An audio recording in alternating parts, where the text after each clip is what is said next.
Welcome to the continuation of the realistic road to glory. The January transfer window is done. We've had ins, we've had outs, one of which on the left-hand side there. Junior Firpo joins us, and Carol Linetti. Both of those players, new signings for us here, and Joe Rothwell also joins us on loan in this particular window. Firpo and Linetti were permanent signings for the time being. We have ourselves a decent amount of form and some intriguing fixtures over the next month. We face 24th, 22nd and 21st today, including as well 14th placed Hull, 10th placed Blackburn and 6th placed Middlesbrough as well. So a particularly intriguing set of results. We'll probably play the three that are around us. So we'll sim Blackburn, Middlesbrough and Hull and play Ipswich, Stoke and Peterborough. Makes most sense, doesn't it? Yeah, I think so. So we'll start by simming this first one then against Blackburn and we'll get stuck straight in.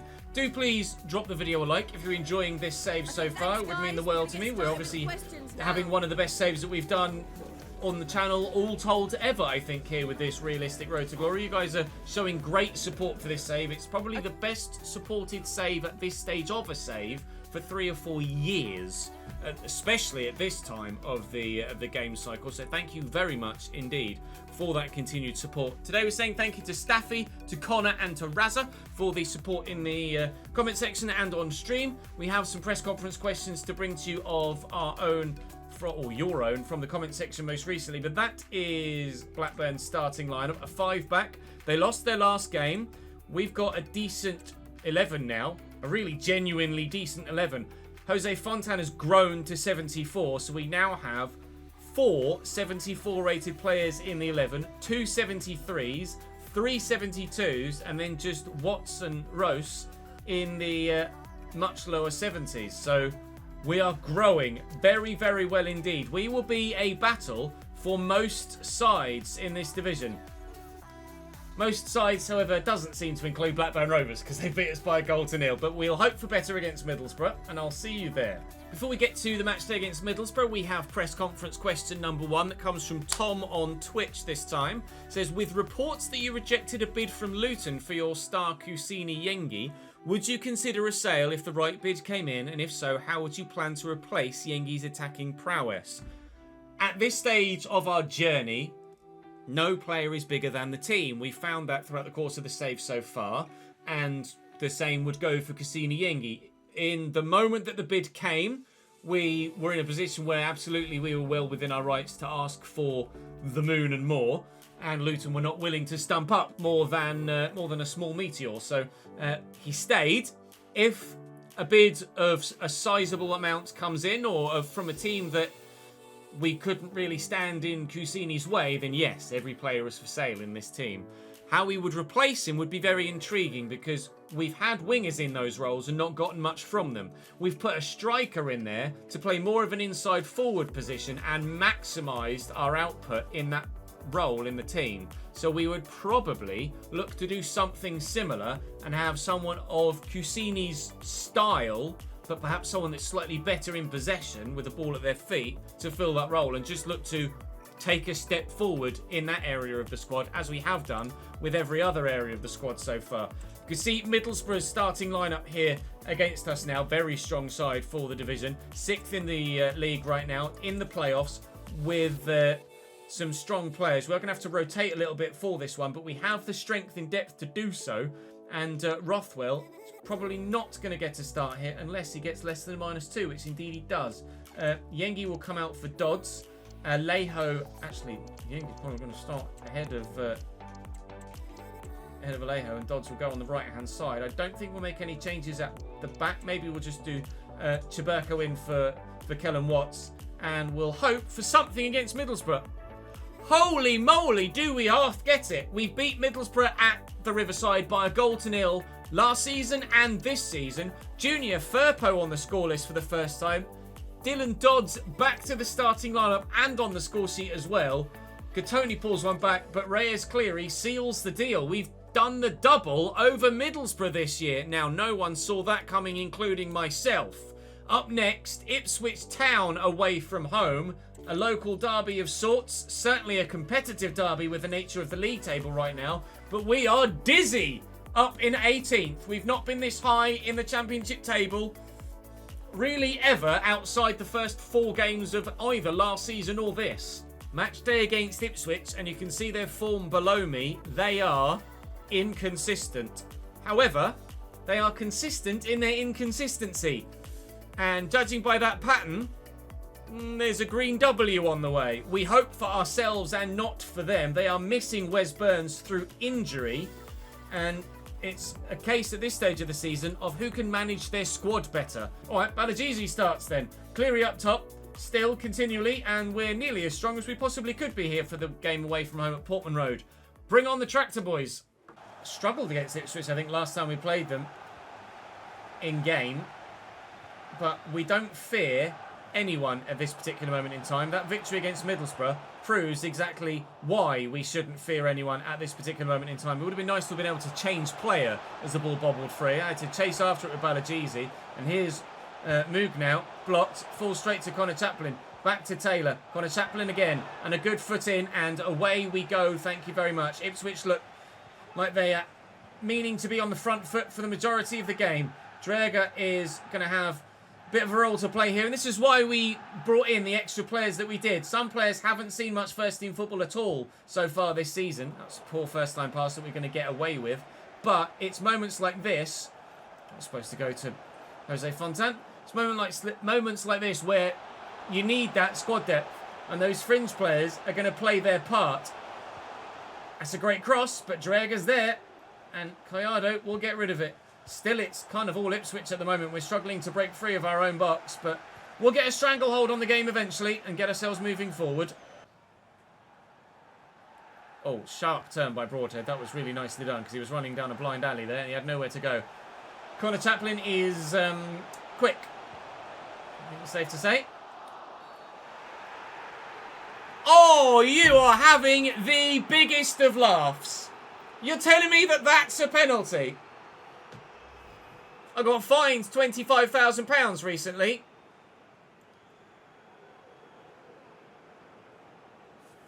So I won't say anything here, but quite frankly, I think the pictures tell 1,000 words. Connor Chaplin from the spot.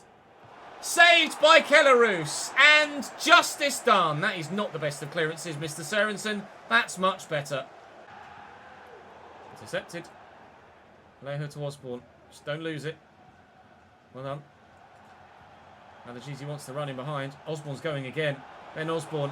It's Carol Linetti even. I'm actually going to try and tuck this back to Collado was the intention. Cleary across to Alejo, and Ivan Alejo has his shot blocked at source by the defender. That was a clear opportunity for us to take a 1-0 lead. Kellen Watts needs to ride the challenge of Hurst there, and Sørensen will find Alejo, and Alejo was looking for Ben Osborne really, but Linetti is found. Ipswich are running around all over the place here, trying to deal with us, and they're flustering us. We cannot find the right pass at the right time, or the right shot at the right time with half a yard of space. But at the minute, Ipswich are struggling to keep possession themselves as well. It's a fraught game being played at 1,000 miles an hour, and so far, no one's been able to put the brakes on the other team and look likely of accelerating into a winning position. Coming.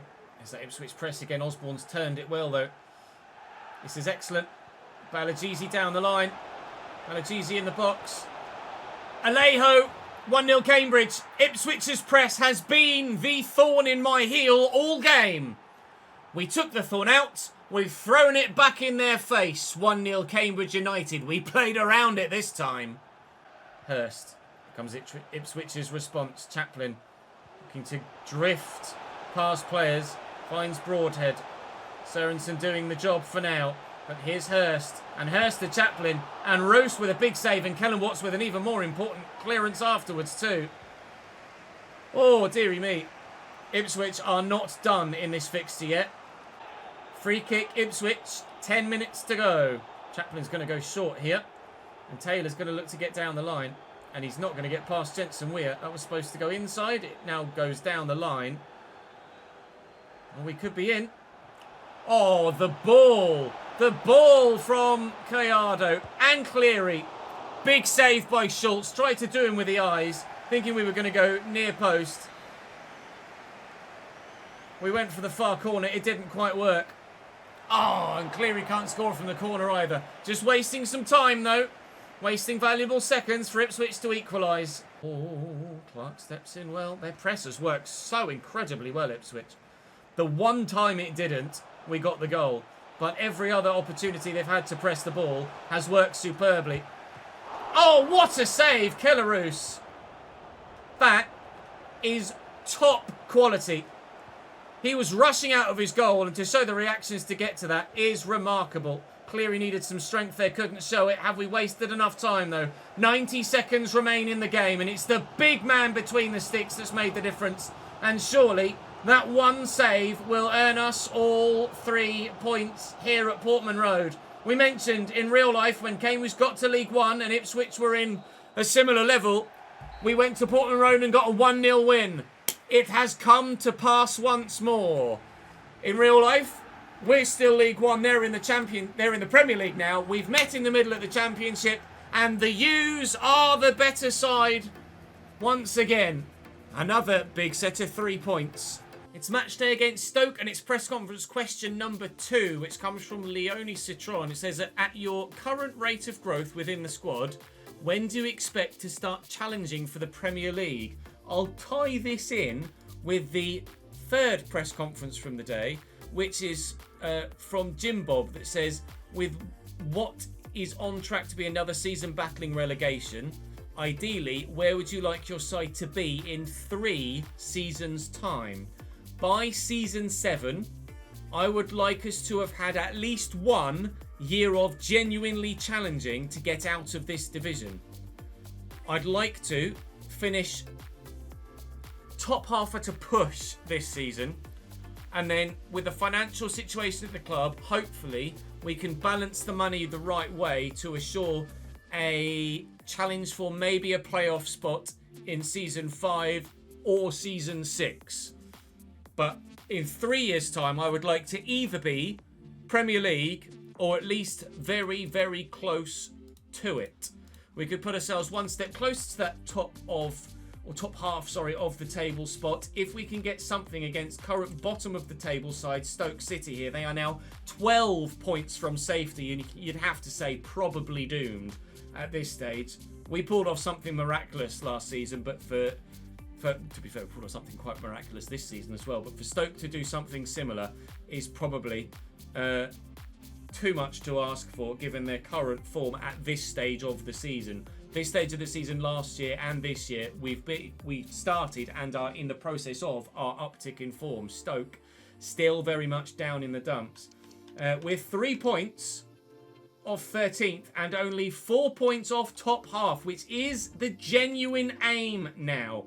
But only if we can maximise the games against Stoke, Peterborough and Hull City. So, 3 points against Stoke to start, please. Their side are not looking very good. They've lost 4 of their last 5, as we are well aware, and hopefully we can compound their misery now. And Sørensen. Stoke fans are in good voice here today, to be fair to them, despite the situation in the league table. Dylan Dodds, desperate for a start, has not started the game well. Caught in possession. Furbo quickly to Linetti, and then looking to turn defence into attack as sharply as we possibly can. Cassini Yengi's been missing for a couple of games with stamina, but gets his position back again in that inside forward role. Man in the spotlight in the transfer window. Both he and Cleary with bids for them. Neither in the realm of possibility of leaving. Cleary from Metz, never was going to accept that. Luton for Yengi. We were in a position where we were just fortunate that the bid came when it did. Because if Luton had bid much earlier on in the window, rather than 2 hours to go in the deadline day countdown, then they would have gotten their man. But by bidding when they did, it was not going to happen unless they stumped up the cash. And they absolutely did not. So Yengi stays. And I'll be quite frankly honest, I'm very pleased that that's the case, as I'm sure you guys are as well. Bajan-Ho really should have given them a 1-0 lead there, though, shouldn't he? Carved apart our defensive line. and they weren't able to make the most of it. Doing some carving of our own here, and Gallardo needs Cleary, but he can't turn away from the defender. Campbell and Guedes. Out to Ho. And Garcia. Options in the middle. He's gotten away from Sørensen. Still options in the middle. He's not going to get away from Kellen Watts. Corner Potters. Manhoof will deliver. And does. And, well, Christ, Dodds just chests it down and then cannot get rid of it. Someone kick it! I am pressing B like my life depends on it. Get out! That's lucky. Sorry, Guedes. It's probably a broken bloody nose. I love that. Will in Joe Rothwell. Don't you dare, ref! A couple of times, we've come very close to stealing the ball away in the middle and catching them on a very dangerous counter. On each occasion, the referee has given a foul and allowed Stoke to then build up once more and continue their attacking. Here's Ho out wide. Came very close to scoring a goal earlier. He's trying to help set one up now. Oh my lord, and he's hit the bleeding post. You daren't dangle a leg in situations like that, because I have done it in previous games and seasons, and we've given away far too many penalties by doing so. So I'm just trying to position myself in front of the man, and on occasion, you get spun. Kelleros comes big once again. He's made some very important stops this season, hasn't he? He's made some very important stops this episode. Dylan Dodds spinning in behind. Dylan looking to get away here. Has been desperate, absolutely desperate to get a game recently. And very nearly earns himself an assist. Bonham gets the save. And Alex Gallardo will probably look for Cleary in the middle again. Cleary's up! It's between man, defender and post. Saved. Corner Stoke City. Alejo for Gallardo. Made a change in the midfield as well. Osborne for Linetti. Trying Osborne and Rothwell as the partnership rather than Linetti and Rothwell as the partnership, and seeing... Why are you just running rings around him? What in the balls is that?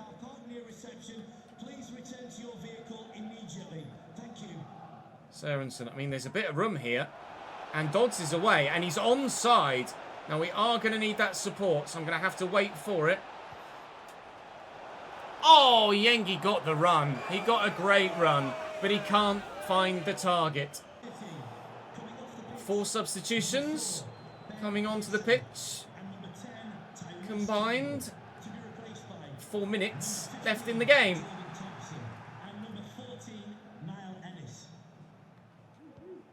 Oh, go on, Ben.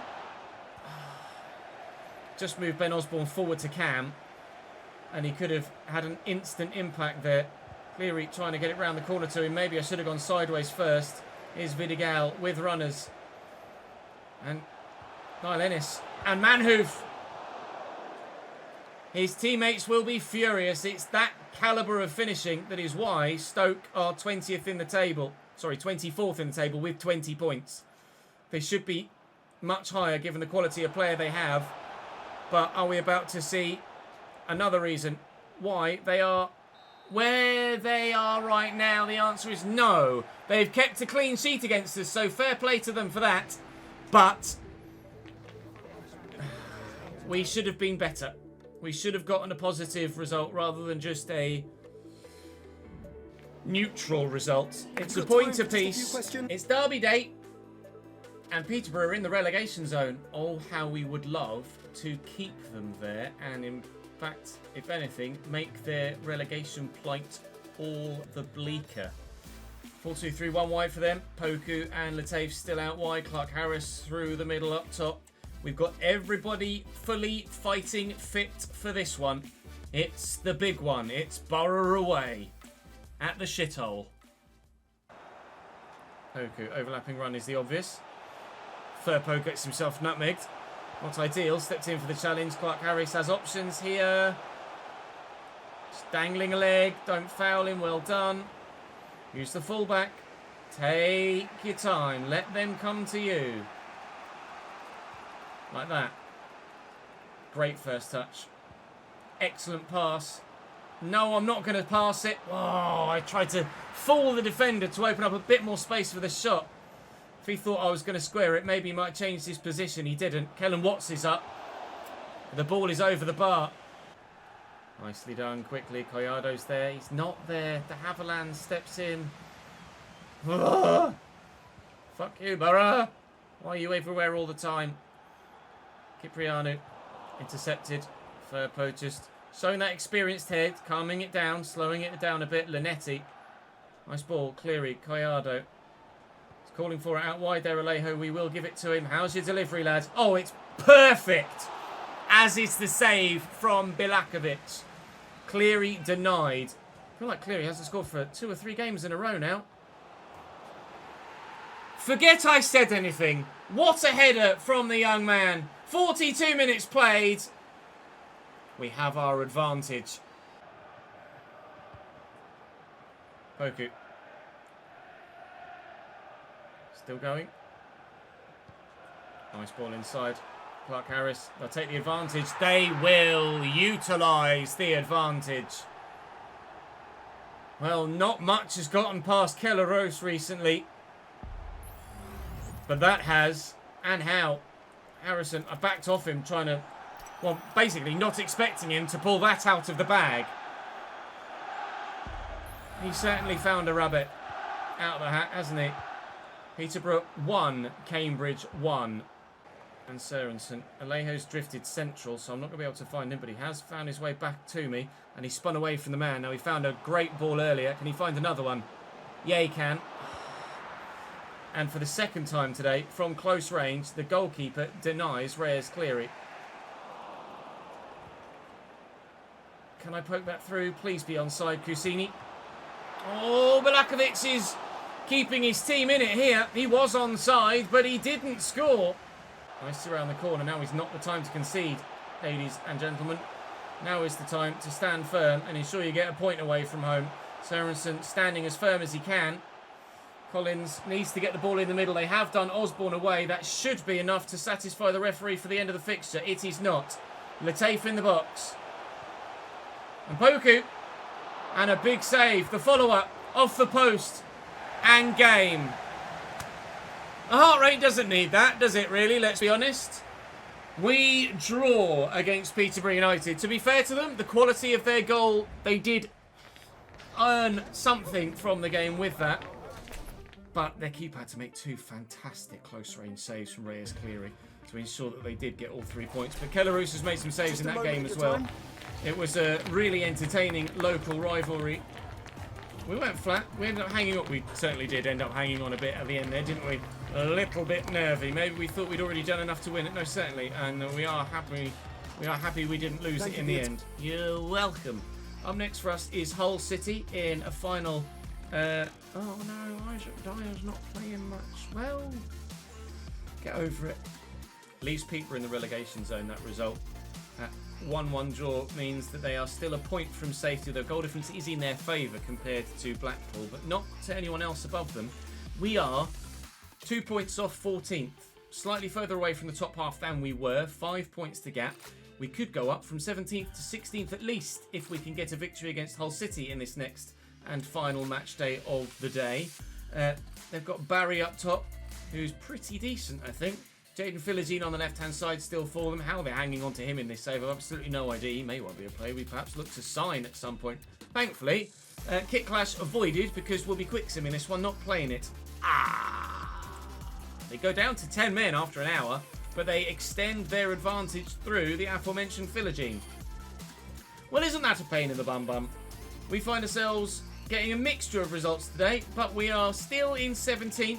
And look decent at this stage. Still anticipating pushing for a top spot if we can. But we're going to have to make sure we get some good results if we're to really set our sights on getting a top half finish this season. How far is the relegation zone? Alright, 6 points at the minute. It's a manageable gap at the moment. It's definitely a manageable gap, isn't it? With 12 games to go and 3 episodes between us and the end of the season. The question is, can we overturn the 6 point gap to get a top half finish to put ourselves in a financially better position for next season? the time will indeed tell. In fact, you'll know by... Actually, no, not before the end of the week. This is going to be Wednesday's episode, so the season finale will come on Monday by the looks of things. So there's probably still going to be all to play for by the end of the season. Up next, we have a high-flying Watford, so it's not going to get any easier to begin the next episode, but hopefully we can pick up some results in the latter games, that's for damn sure. Thank you very much for watching today. Do drop the video a like if you've enjoyed. Make sure you subscribe to the channel and you won't miss out on any more of this save as we look to push on forward. And do come across and join me on stream as well, with links in the description to the Twitch channel and to the streaming YouTube channel. Then it would be great to have you over there and you can see every minute of every game that we play. I'll see you tomorrow.